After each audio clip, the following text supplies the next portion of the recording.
ముఖ్యంగా ఈ దేశంలో ఐక్యత లేని కులాలు ఏమైనా ఉన్నాయంటే ఎస్సీ ఎస్టీ బీసీ మైనార్టీలే. కాబట్టి ముఖ్యంగా ఎస్సీ ఎస్టీ బీసీ మైనార్టీ బిడ్డలు ఏకమైతే ఏలేటోడు ఎంత అనేటువంటి అంశం ఇప్పుడు పుట్టింది కాదు, ఇది ఎప్పుడో పుట్టింది.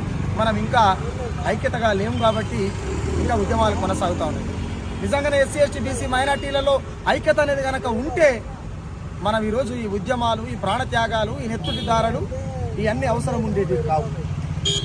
బహుజన ఉద్యమాలలో కావచ్చు, విప్లవ ఉద్యమాలు కావచ్చు, అనేక ఉద్యమాలలో అసూలు బాసినటువంటి ఎస్సీ ఎస్టీ బీసీ మైనార్టీ అమరుల త్యాగాలతోనే 4 మెతుకులు తింటున్నాం అనేటువంటి సంగతిని మర్చిపోయి మనం ఎక్కడ కూడా సోయి లేకుండా తిరిగేటువంటి ఆస్కారం లేదు. కాబట్టి ప్రతి ఒక్క మహనీయుని మన మనసులో పెట్టుకొని ఉన్నడో లేడో తెలవనటువంటి దేవుని మొక్కున్నటువంటి మనం ఇవాళ మన బతుకుల కోసం, మన మెతుకుల కోసం, మన జీవితాల కోసం మనం మనసులో అనే సంగతి ఈ ప్రపంచం, ఈ దేశం గుర్తించదగ్గటువంటి రాజ్యాంగాన్ని రాసినటువంటి బాబాసాహెబ్ అంబేద్కర్ని మాత్రం మనం ఏప్రిల్ 14 రోజు మాత్రమే గుర్తుకొస్తుంది. నిజంగా ఇది సిగ్గుచేటు. ఉండో లేడో అటువంటి దేవుని మొక్కుతున్నాం. మరి మన బతుకుల కోసం రాతలు రాసి తన జీవితాన్ని అర్పణం చేసినటువంటి బాబాసాహెబ్ అంబేద్కర్ని ఎంతమందిని గొలుస్తున్నాం మనం.